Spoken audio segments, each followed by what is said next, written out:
que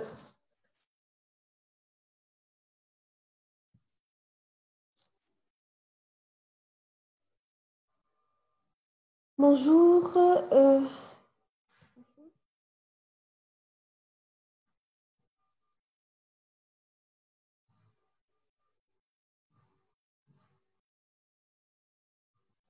Alors, bonjour à tous. Aujourd'hui, on va voir le cours sur le chapitre 2 en anatomie et pathologie. C'est les lésions cellulaires et tissulaires.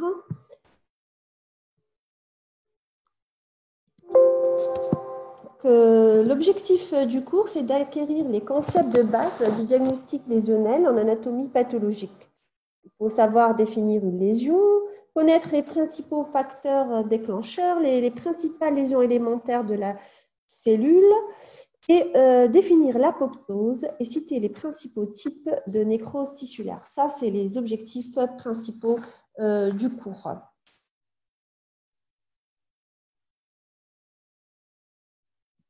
Alors, le plan, on va voir comme ça les lésions élémentaires, la définition des morts cellulaires.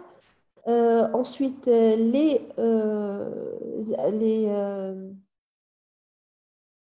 lésions des organites et organelles cellulaires, la nécrose, l'apoptose et une étude comparative entre la nécrose et l'apoptose, et on terminera par une conclusion.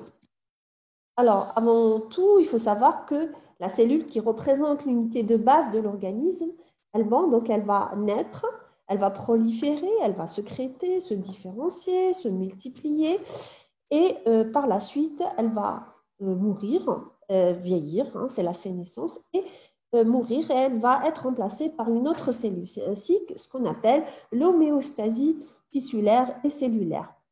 Pour assurer toutes ces fonctions de croissance cellulaire, elle possède des systèmes vitaux reliés à ses composants anatomiques, c'est-à-dire le noyau ainsi que les organites et la membrane cellulaire. Des stimuli plus importants et des stimuli pathologiques peuvent entraîner un certain nombre d'adaptations cellulaires physiologiques et morphologiques. Ce que vous avez dû voir au chapitre 3, les lésions adaptatives. Par exemple, on prend exemple du sportif. Plus il fera de l'activité sportive, plus son muscle va s'hypertrophier et il va s'adapter à son activité physique. Ça, c'est au cours desquels, de nouveau, donc, ce qu'on appelle un état d'équilibre qui peut être obtenu, ce qui va préserver la viabilité de la cellule et régler sa fonction en réponse à ces stimuli. Et si les limites de cette réponse à un stimuli sont dépassées ou que l'adaptation n'est pas possible, apparaît une séquence d'événements appelée lésions cellulaires. Donc, quand l'organisme ne peut plus s'adapter, on aura des lésions cellulaires. La lésion cellulaire est réversible jusqu'à un certain point, mais si le stimulus persiste ou très sévère, la cellule atteint un point de non-retour et apparaît une lésion cellulaire irréversible et la mort cellulaire. Donc, quelles sont les circonstances pathologiques, les causes des lésions, donc sont variées. Donc, il y a d'abord une agression. Donc, il y aura une lésion qui va découler à une pathologie qui peuvent être réversibles. Il y a la restitution cellulaire et fonctionnelle. Et s'il n'y a pas restitution, donc elle devient irréversible et va entraîner une mort cellulaire ou tissulaire. Alors, c'est quoi une lésion? On l'a déjà vu au cours précédent, c'est toute altération morphologique intéressante des organes ou tissus décelée par un quelconque moyen d'observation qui constitue la cause ou la conséquence d'un processus morbide, c'est-à-dire une maladie. Les causes sont variées, elles peuvent être d'ordre génétique, infectieuse, chimique, physique, des équilibres circulatoires, nutritionnels ou hormonaux. Donc, il y a l'ischémie ou l'hypoxie, c'est une des principales causes des lésions. Troubles immunitaires innés ou acquis et la sénescence. Tout d'abord, on va voir les lésions des organites et des organes cellulaires. Donc, ces lésions élémentaires constituent la lésion d'ordre ultrastructural. Donc, on ne les verra pas sur le plan morphologique, optique. Donc, c'est surtout sur le plan microscopique électronique. leur expression morphologique se situe dans les organites. Donc on aura soit altération de la membrane plasmique, le cytoplasme, le noyau ou le cytosquelette. L'atteinte d'un de ces systèmes peut déclencher des mécanismes lésionnels représentés par des réponses subcellulaires ou dommages sublétaux. Il faut savoir que ces dommages sublétaux sont soit minimes, soit graves. Minimes et avec des altérations qui peuvent être éphémères, et donc il y aura, par la suite, la lésion va être réversible.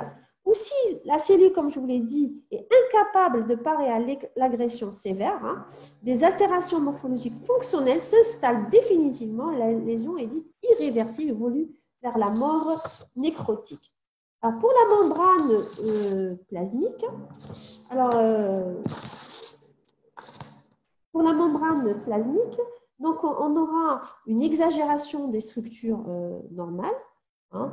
Donc, on aura altération de la surface cellulaire, exagération des structures normales, apparition de structures pathologiques spéciales et altération des jonctions, persistance des complexes de jonction, dissociation des complexes de jonction, altération de forme et de volume. Altération de forme et de volume. Maintenant, on va voir c'est quoi les altérations de la surface cellulaire. Donc on aura des phénomènes d'endocytose, d'exocytose. On aura donc apparition de structures, c'est ce qu'on appelle par exemple les pseudopodes. On aura un conflit antigène-anticorps et on aura des présences de récepteurs antigéniques qui seront à l'origine d'une destruction brutale de la membrane. Donc ici, l'apparition de pseudopodes. La membrane cellulaire, donc on aura également altération des jonctions. Donc on aura persistance des complexes de jonction qui vont entraîner une parakératose, dissociation de complexes de jonction, et là, ça permet par exemple à la cellule cancéreuse d'infiltrer les autres tissus et va donner des métastases. Alors, aussi pour l'altération de forme et de volume, la forme, c'est quoi? C'est déformation ou l'atrophie des structures et qui existe au pôle apical de la cellule. Donc, on aura par exemple une atrophie microvillositaire dans la muqueuse intestinale, ce qui va donner à la maladie cœliaque. Et bien, le volume, donc il y aura beaucoup d'eau qui va rentrer dans le cytoplasme de la cellule. Quant aux mitochondries, il faut savoir que les lésions de la mitochondrie sont la mitochondrie, c'est les plus importantes. Pourquoi?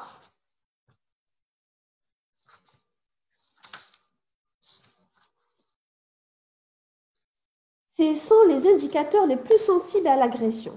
Elles constituent le support de la... Pourquoi? Parce qu'elles constituent le support de la phosphorylation oxydative, comme vous le savez, et vont produire l'énergie nécessaire aux différentes fonctions de la cellule. Donc, les altérations peuvent entraîner leur nombre, modifier leur nombre, leur taille et leur croissance dans différentes circonstances. D'abord, le gonflement. Le gonflement, c'est une altération de forme. Donc, on aura des mitochondries au cours de... les mitochondries vont gonfler au cours de l'hypoxie, de la chute de leur activité. Donc, on aura une altération de leur nombre. Et ça, c'est augmenté surtout dans les maladies héréditaires, par exemple du muscle strié dans les cellules dites oncocytaires. Alors, nous, dès qu'on a une cellule fortement acidophile, on sait déjà qu'il y a de nombreux mitochondries qui sont augmentées dans le cytoplasme, par exemple dans la pathologie des glandes salivaires, la thyroïde et autres glandes. Une augmentation importante de leur forme, c'est les mégamitochondries, qui, par exemple, sont provoquées par plusieurs intoxications, et par exemple, intoxication à l'alcool. Donc, un alcoolique va avoir des mégamitochondries. Pour le réticulum endoplasmique, qui est un système canalaire qui, dans sa forme rugueuse, transporte, c'est ça son rôle, distribue les protéines. Il est alors très développé dans les cellules sécrétrices. On peut avoir détachement des ribosomes, formation de citernes, fragmentation des particules, enrobement, formation de citernes. Et ça c'est toujours observable en microscopie électronique. Quant au noyau, les altérations qui intéressent le noyau, c'est la condensation et margination de la chromatine, la formation de vacuoles, pseudo-vacuoles, des inclusions dans certaines viroses, des anomalies de la mitose dans les cancers, une augmentation de leur nombre dans les macrophages inflammatoires et des images de noyaux détruits au cours de la nécrose ou fragmentés dans des corps apoptotiques. Les lysosomes sont des sacs à enzymes hydrolases destinés à digérer par autophagie les structures cellulaires usées par le vieillissement ou autre agression. Donc, elles ont un rôle dans la maturation des hématies, les érythrocytes, la résorption osseuse, la maturation de la cellule épidermique en kératocyte. Par contre, voilà, donc la seule lésion qui se manifeste pour les lysosomes, c'est la rupture de leur membrane. Donc, donc il y aura cette rupture, soit une déficience enzymatique congénitale transmise par un mode récessif, comme par exemple déficit en alpha-antitrypsine, la maladie de Chidak-Higashi. Voilà, donc vous voyez que tous ces organites observables en des lésions, observables en microscopie électronique. Alors, je passe sur les maladies lysosomiales dont je vous ai un peu parlé. Donc, je vous ai dit, donc, c'est soit altération de la membrane, soit déficience enzymatique lysosomiale qui va donner. Alors, c'est quoi la mort? On va passer au vif du sujet. C'est quoi la mort cellulaire? Donc, la mort cellulaire est le terme ultime de la lésion cellulaire avec suppression de toute activité métabolique de la cellule. C'est quoi? C'est l'arrêt irréversible des fonctions vitales avec des modifications structurales d'ordre moléculaire. C'est l'aboutissement des altérations progressives qui deviennent irréversibles. On distingue deux types de mort cellulaire, la nécrose et l'apoptose, qui sont à distinguer de l'autolyse, qui est une autodestruction cellulaire ou tissulaire qui survient après la mort ou par défaut de fixation. Donc, on décrit schématiquement deux types de mort cellulaire, la nécrose cellulaire et la apoptose, qui ont des circonstances d'apparition, des aspects morphologiques et des mécanismes cellulaires complètement différents. Donc, ici, l'autolyse, voilà, c'était pour vous montrer que l'autolyse cellulaire, par exemple, après la mort d'un cadavre, ou bien le tissu qui n'a pas été fixé rapidement par le formol. Donc, il faut rapidement fixer, sinon on aura une autolyse des cellules. Alors, l'apoptose, c'est quoi? Donc, c'est l'apoptose et la mort programmée des cellules isolées, indésirables. C'est un mécanisme physiologique génétiquement programmé de suicide cellulaire. Elle est essentielle au renouvellement normal des tissus. Donc, on le rencontre dans plusieurs circonstances qui peuvent être ou physiologiques ou pathologiques. Physiologiques comme l'orgagenèse, mise en place de l'immunité, le renouvellement normal, donc dans les homéostasies, le vieillissement. Pathologique, comme pour le rejet des greffes, donc par mort des lymphocytes T cytotoxiques, aussi également dans l'infection virale, des cellules tumorales, d'autres stimuli, la chaleur, l'irradiation, la chimiothérapie qui va détruire, qui a un mécanisme de destruction des cellules tumorales. Quel est le mécanisme de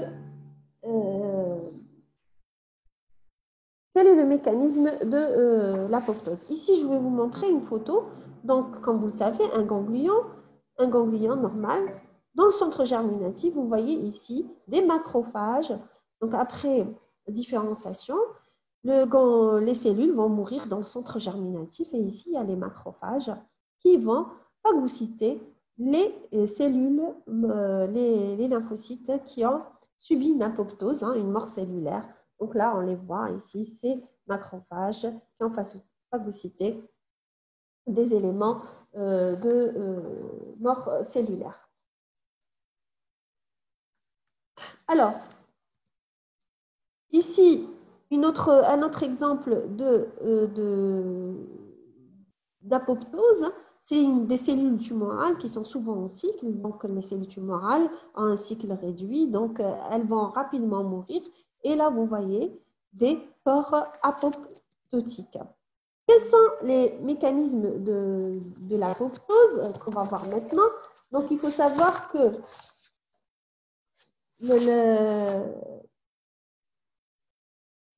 l'apoptose qui est une mort cellulaire qui est physiologique, va se dérouler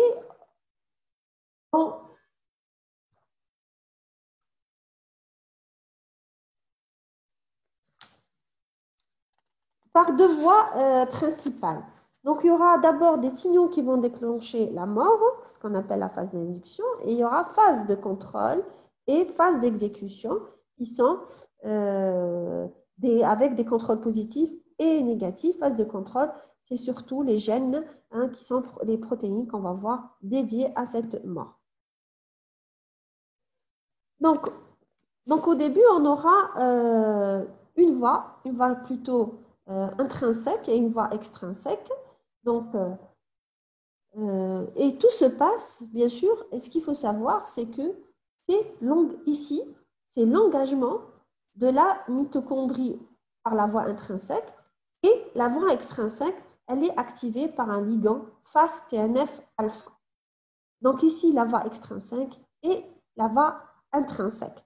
Donc voilà, suite, on commence par la voie intrinsèque, c'est que suite à des signaux intracellulaires, donc il y aura un dommage de l'ADN, il y aura des signaux de stress, il y aura une hypoxie, et qui vont entraîner la transduction de signaux contrôlant la prolifération. Donc, l'activation de cette voie vers la mitochondrie va converger vers les mitochondries pour entraîner le relargage d'un certain nombre de facteurs pro-apoptotiques contenus dans cet organisme. Donc, il y aura, je vous disais, donc les signaux vont aller vers la mitochondrie pour celle-ci va relarguer des facteurs pro-apoptotiques contenus chez elle et il y aura perméabilisation de la membrane mitochondriale externe. Et cette régulation, elle est sous la dépendance des protéines de la famille BCL2. Quant à la voie extrinsèque, donc ça, ce qu'on appelle les récepteurs de mort cellulaire, qui sont le ligand FAS et le récepteur TNF, qui sont des protéines transmembranaires. Donc là, c'est la voie extrinsèque. Donc il y aura des événements régulateurs qui vont déclencher cette voie intrinsèque par l'environnement. Donc cette voie est importante.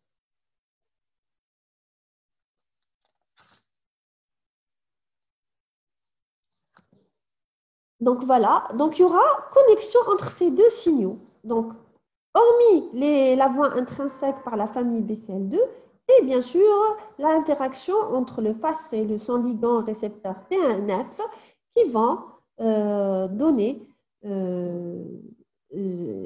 qui vont entraîner qui vont donc déclencher la mort cellulaire. Donc et ensuite, grâce à cette famille BCL2 et SAT-graph, il y aura les deux exécutions à des protéines, des enzymes qui s'appelaient les caspases, qui vont entraîner le clivage protéique du cytosquelette et de la matrice nucléaire. La matrice nucléaire. Donc, il y aura activation des endonucléases et catabolisme du cytosquelette. Donc, je répète, donc deux voies de signalisation intrinsèque, c'est la mitochondrie sous la dépendance de la famille BCL2 et l'interaction extrinsèque sous l'influence de facteurs déclenchants, c'est l'interaction du récepteur FAS. Les deux vont entraîner l'exécution, la phase d'exécution sur DNA grâce aux caspases qui vont activer les endonucléases et le cytosquelette. Et ça, il y aura un clivage de la matrice nucléaire. Et du coup, il y aura formation de corps apoptotiques par des marqueurs moléculaires de surface. Et ces corps apoptotiques vont vont entraîner la phagocytose. Donc, voilà.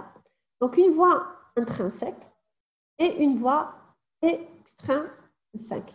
Il faut savoir aussi que parmi les gènes qui vont réguler la mort cellulaire, nous avons aussi également le P53.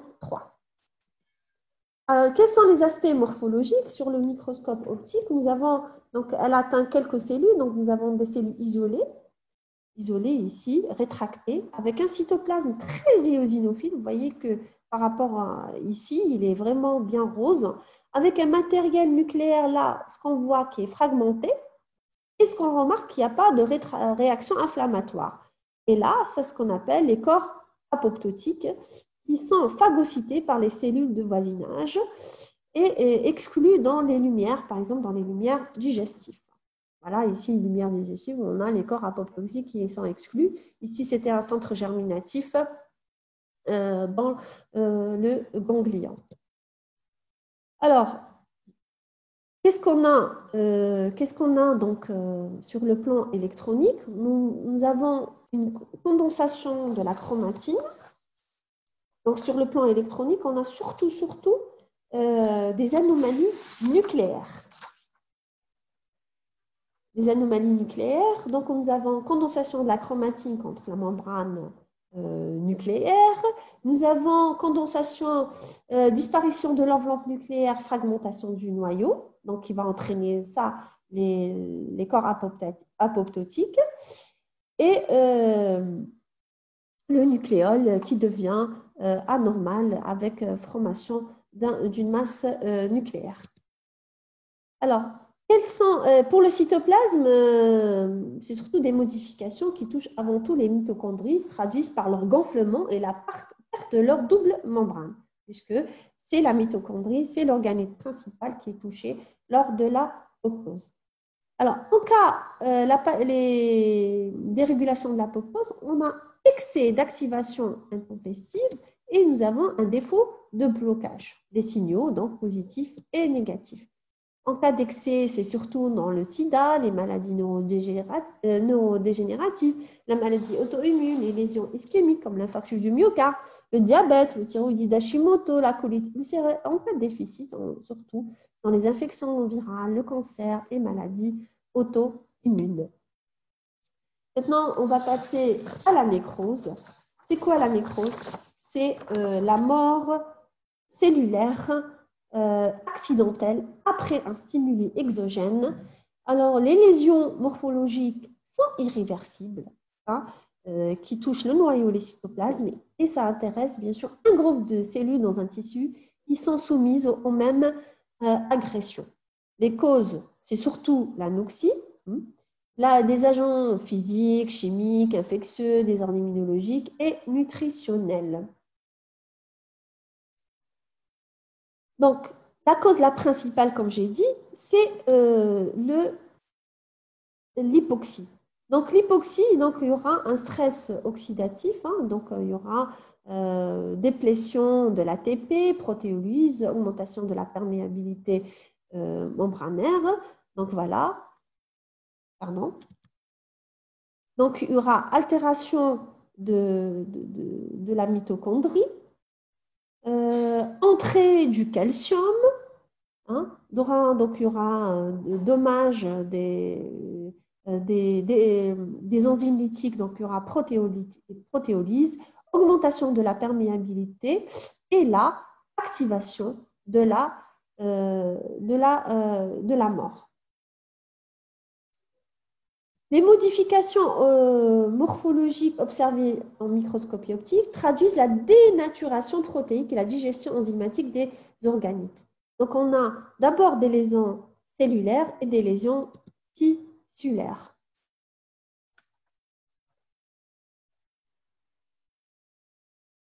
La lésion cellulaire, c'est surtout, on a la pycnose, la cariorexis et la cariolyse. Alors, la pycnose, c'est quoi? C'est la condensation chromatinienne avec augmentation de la basophilie, comme ici. La cariolyse, c'est dissolution du noyau et diminution de la basophilie chromatinienne par action de la DNase. La carioréxis, c'est la fragmentation du noyau. Alors, pour le cytoplasme, on aura une hyperéosinophilie, c'est perte de l'aérien cytoplasmique.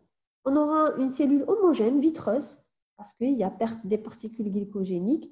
Et il y aura une vacuolisation du cytoplasme, parce que le cytoplasme devient vitreux, vacuolisé, parce qu'il y a digestion des organites par action enzymatique. Donc ici, condensation, rétraction et eosinophilie. Ici, pâleur, il y a gonflement et dissolution des organites. Voilà, ici, nécrose hépatocytaire. Donc, vous voyez que le cytoplasme est très, très éosinophile et que le noyau est pycnotique. Alors, et donc là maintenant, ces nécroses qui touchent le tissu, il y en a plusieurs sortes qu'on va voir qui vont donner des lésions tissulaires puisque la nécrose touche un groupe de tissus. D'abord, la nécrose de coagulation, qu'est-ce qu'on a? On a des cellules fantomatiques avec conservation de l'architecture, anoxie, ischémie, infarcture, suite par exemple à un infarctus, des brûlures, des toxines bactériennes par exemple ici. On a, vous voyez que ici, un cœur en autopsie, hein, c'est une pièce de nécropsie. Le cœur ici, il est bien rosé et là, on a un foyer blanchâtre bien limité. Tout à fait, parce que vous savez que l'infarctus du myocarde, il est dû à une obstruction d'un vaisseau, essentiellement coronaire, donc qui va boucher, donc il y aura une anoxie, hypoxie d'abord, anoxie du territoire, et qui va entraîner une nécrose.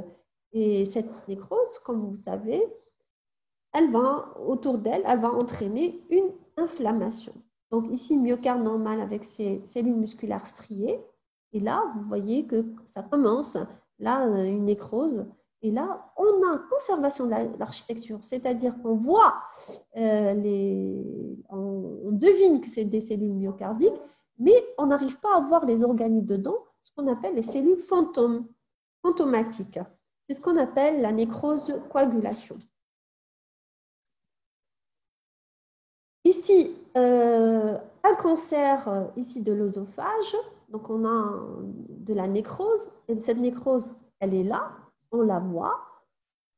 Donc, vous voyez, une nécrose, le cancer donne également une nécrose de coagulation. La nécrose de liquéfaction, c'est quoi? Elle est due, son mécanisme principal, c'est la lyse enzymatique. Donc, il y a désintégration tissulaire et perte totale de l'architecture ici. Comme dans le ramollisement cérébral, hein, et puis dans les abcès à polynucléaires neutrophiles. Une nécrose de liquéfaction, ici, un cerveau. Donc là, vous voyez une nécrose, et là, on voit bien cette nécrose avec cet abcès à polynucléaire neutrophile. La nécrose caséeuse qui est propre à la tuberculose, ça signe la tuberculose, elle est spécifique à la tuberculose. Donc, c'est une nécrose aniste ici, acellulaire, il n'y a pratiquement pas de noyau. Et là, on a un granulome inflammatoire tout autour. La nécrose gangréneuse, donc également, exemple ici le pied diabétique. Hein. Donc voilà, donc elle va entraîner une nécrose tissulaire. La stéatonécrose, souvent observée par exemple dans le parenchyme pancréatique, hein, par exemple les sujets alcooliques. Donc on aura le tissu adipeux ici qui est complètement nécrosé. Une nécrose fibrinoïde se voit essentiellement dans la polyarthrite rhumatoïde. Donc, pour résumer, l'apoptose est un mécanisme contrôlé et régulé génétiquement. Il touche quelques cellules et la nécrose est une mort accidentelle qui va entraîner la lyse de la cellule et ça va donner une inflammation locale. Donc, pas d'inflammation puisqu'il y aura formation pour l'apoptose, puisqu'il y aura formation de corps apoptotiques. Donc, la cellule va bourgeonner et donner des corps apoptotiques, hein, et il n'y aura pas d'inflammation autour. Par contre, ici, il y aura lyse de la cellule et provoquer, entraînant une inflammation locale. Donc, la nécrose se voit surtout essentiellement dans des processus pathologiques. C'est une forme d'assassinat, contrairement à l'apoptose, c'est une forme de suicide. C'est un processus passif, alors que l'apoptose est un processus actif, hein, donc actif, actif, puisque l'organe principal est la mitochondrie, affecte les tissus de la nécrose, puisqu'on a vu les différents types de nécrose, et alors que l'apoptose affecte les cellules séparément. Dans la nécrose, le noyau est longtemps intact, alors que l'apoptose, il y a fragmentation nucléaire et les organelles sont intactes, et la membrane ainsi que la membrane cellulaire, et il n'y a pas d'inflammation. Alors qu'il y a altération des organelles, rupture de la membrane cellulaire, entraînant donc la lyse de la cellule, entraînant autour de l'inflammation. En conclusion, l'intégrité de l'organisme résulte d'un équilibre en multiplication et mort cellulaire. Il y a deux mécanismes de mort cellulaire sont connus, la nécrose et la apoptose, qui sont nécessaires à la survie, à l'homéostasie tissulaire. Je vous remercie de votre attention.